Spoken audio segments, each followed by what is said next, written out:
988 대한민국 중소기업을 응원합니다. 안녕하세요. 웰스기업연구소 스튜디오에 오신 여러분을 환영합니다. 오늘의 주제를 소개해 드리겠습니다. 혹시 대표님, 법인의 주식평가 금액을 알고 계신가요? 과연 어떤 내용일까요? 정우일 소장님을 모셔서 자세한 내용을 알아보도록 하겠습니다. 안녕하세요. 웰스기업연구소 정우일 소장입니다. 자, 이제 어느덧 5월입니다. 그래서 3월 달에 이제 법인세 신고를 마무리하셨고, 이제 4월 달이면 이제 우리가 신고한 것에 대한 이제 서류들을 아마 대표님들은 받게 되실 거예요. 그 서류들이 바로 아마 세무조정계산서인데요. 이 세무조정계산서 그냥 어디 두거나 뭐 이렇게 잘 꼽아두시거나 이러지 마시고 한번 세무조정계산서를 가지고 우리 법인의 현위치가 어디 있는지를 한번 보실 필요가 있을 것 같아서 오늘 영상 준비했습니다. 잠시 후에 시작할게요. 네, 제가 준비한 거는 이겁니다. 세무조정계산서를 보시면 아마 대표님들도 아실 거예요. 우리 회사의 가지급금이 지금 현재 얼마큼 있는지, 그리고 내가 부의경비 때문에 아니면 말하지 못할 내용들 때문에 법인에서 얼마나 자금을 인출하셨는지 대략은 알 수 있을 수 있지만 한번 정확한 금액을 확인해 보실 필요가 있습니다. 자, 그런데 이거는 꼭 알고 계셨으면 좋겠어요. 우리 법인의 주식에 대한 평가 금액이 얼마 정도 되는지는 꼭 아셨으면 좋겠습니다. 이거를 아는 방법은 간단합니다. 저희 기업연구소에 의뢰를 해주시면 되고요. 아니면 뭐 세무사 사무실에 한번 해달라고 하셔도 됩니다. 물론 소정의 수수료가 발생할 수는 있습니다. 보통 비상장 법인의 주식에 대한 평가는요, 뭐 비상장이니까, 그리고 거래한 게 거의 없을 테니까 보충적 평가 방법에 의해서 가게 됩니다. 그러면 이 평가 방법은 어떻게 계산이 되냐면 손익과 순자산 이 두 가지를 가중평균해서 이제 계산을 하게 되는 거죠.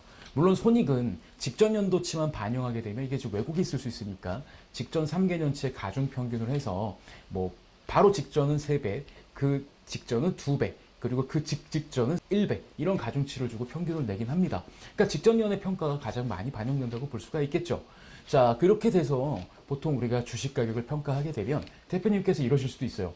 아니, 이거 뭐 가치도 없는데 이렇게 많이 나와? 이렇게 생각하실 수 있습니다. 근데 그 이유에는 어쩌면 가지급금 때문일 수도 있다라는 생각을 해보셔야 돼요. 자, 가지급금은요, 솔직히 말씀드리면 대표이사가 회사에 갚아야 될 이제 부채죠. 그러면 회사 입장에서는 얘가 채권이 됩니다. 그럼 얘가 자산으로 인식하게 되는데, 예를 들어서 가지급금이 10억이 있다라고 한다면, 특히 우리 회사가 이 대출이 10억 정도 있다라고 했을 때, 이 경우 이자가 예를 들어서 한 2,300만 원이다 라고 가정을 하게 되면 이렇게 좀 영향을 미칠 수가 있어요. 일단 법인세 관련해서는 일단 그 인정이자 뭐 예를 들어 당좌대출 이자율을 적용한다고 했을 때 4.6% 적용한다고 가정을 하게 되면, 왜 개별 기업의 차입금리 제가 잘 모르니까 뭐 약 4,600만 원 정도의 연간에 10억에 대한 4.6%니까 4,600만 원 정도의 법인에서 수익이 발생하게 됩니다.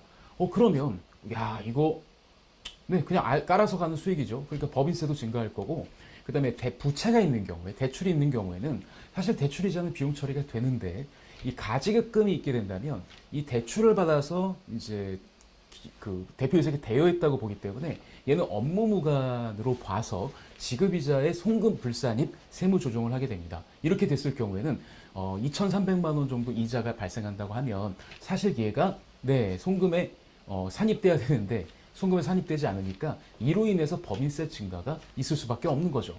그러니까 이 가지급금이 있다고 본다면 일단 당해년도 법인세 내는데도 상당히 좀 영향을 미치게 되는 거고, 이 점도 대표님들께서 체크를 하셔야 돼요. 이 가지급금으로 인해서 실제로 세금 부담이 얼마나 되느냐, 이것도 한번 생각해 보셔야 되고요. 자, 두 번째 생각해야 될 건, 아까 제가 화두를 던졌습니다만 우리 회사 기업가치 주식 가격이 왜 이렇게 비싸? 그 원인이 될 수 있다는 겁니다. 인정이자만큼 손익이 증가하기 때문에 손익이 증가한 만큼 비상장 법인의 주식가격 평가를 할 때 손익 가치가 증가하게 되는 거죠. 만약에 지속적으로 3년 이상 이제 가지급금이 똑같은 금액이 있었고 인정이자 똑같다고 전제를 하게 된다고 한다면 이 손익 가격의 이제 4,600만 원씩 3년이니까 이 경우에는 약 4.6억 정도, 즉 4억 6천 정도가 손익 가치가 증가하는 이런 효과가 날 수가 있습니다. 이거 생각보다 되게 큰 금액이라고 볼 수가 있겠죠. 그 다음에 가지급금은 제가 아까 말씀드렸지만 자산으로 인식하기 때문에 가지급금 10억만큼 네, 자산이 증가하는 건 또 어쩔 수가 없겠죠.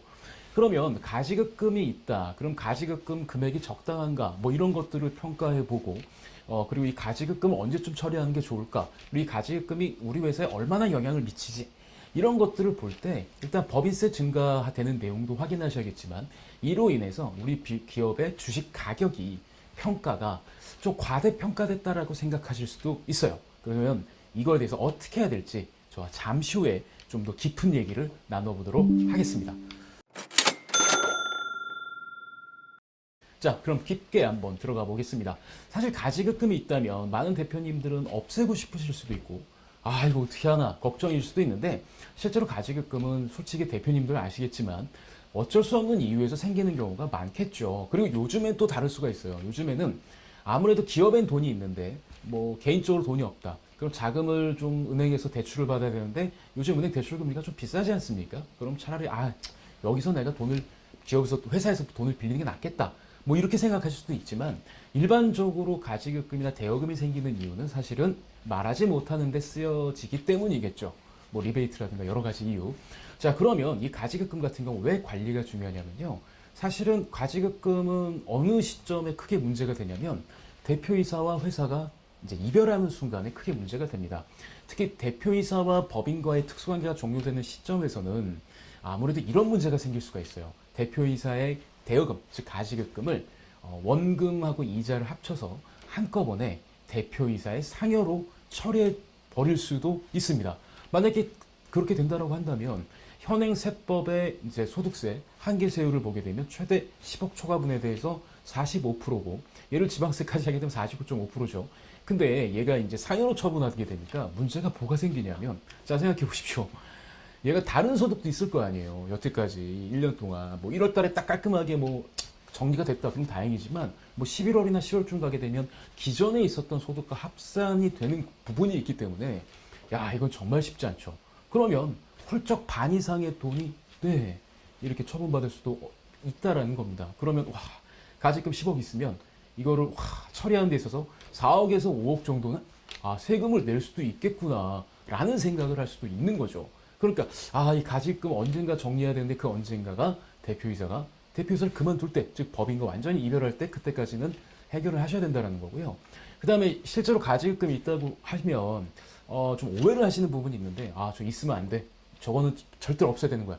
이런 거라고 생각하시는 것보다는 사실은 대여금이나 뭐 가지급금이나 이런 거는 인정이자에 대한 정확한 세무 처리만 하시게 되면 크게 문제는 없습니다. 그럼 인정이자에 대한 정확한 세무 처리는 뭐냐면, 인정이자를 우리가 가중평균 차익금리를 쓸지 당좌대출 이율을 쓸지 이 법에 맞게끔 진행하시면 되고요. 숨기는 거 없이 얘네들을 정확하게 회계 처리하시고 세무까지 처리까지 완료하신다면 뭐 크게 문제는 없을 거예요. 특히 이제 대여금 같은 경우가 문제가 되는 경우가 외부감사법인이거든요. 아무래도 회계법인이나 회계사가 이제 그 법인의 재무제표를 승인을 해주냐 마냐 문제가 있을 때 사실 이 부분에 대해서 좀 대여금이 많이 있다고 한다면 신뢰하기는 좀 어렵겠죠. 그래서 사실은 가지급금은 인정이자에 대한 납부도 정말 중요하지만 더욱더 중요한 거는 이런 거 같아요. 이 어쩔 수 없이 업무상 발생할 수밖에 없는 이런 대여금이라고 한다면 좀 정확하게 처리를 하고, 그 다음에 너무 이게 과하다 싶으시면 법인에서 얘를 회수할 수 있는 어떤 노력에 대한 증빙들을 담아 놓으시는 게 좋을 것 같아요. 예를 들어서 진짜로 뭐 부의 경비를 썼거나 아니면은 뭐 대표자가 얘에 대한 상환 책임이 있다고 한다면 그 상환의 약속을 이행하기 위한 뭔가 조치들을 취하시는 게 좀 좋지 않을까 싶습니다. 그리고 제일 중요한 건 이거겠죠. 매년 어느 정도 부의 경비가 들어가고 이걸 어떻게 처리하는 게 되는지 이거에 대해 계획을 수립하시는 게 제일 좋을 것 같아요. 제가 제일 답답한 경우가 가지급금 해결 때문에 상담을 했고 이걸 위해서 뭐 실행들을 한 기업이 있는데 그 기업 같은 경우는 주기적으로 뭔가 하셨어요. 그래서 뭐 퇴직금도 중간정산 하셨고 그 다음에 또 특허권도 파셨고 자사주도 하셨고 그 다음에 뭐 요즘 문제가 되고 있는 뭐 배우자 증여 소각까지도 하신 경우가 있어요. 그럼에도 불구하고 가지급금이 또 생긴다는 거죠. 즉 다시 말하면 처리하는 게 중요한 게 아니라 어느 정도 가지급금이 생기는지 정확하게 인식을 하고 이로 인해서 이걸 가지급금을 생기지 않게끔 다른 대안들을 찾아가는 게 가장 중요하지 않을까 싶습니다. 물론 이렇게 자꾸 무리하게 가지급금에 대한 처리, 그리고 사실 가지급금 처리를 무리하게 하는 이유는 이런 것 때문일 거거든요. 부담되는 이제 세금을 어떻게 줄이고자.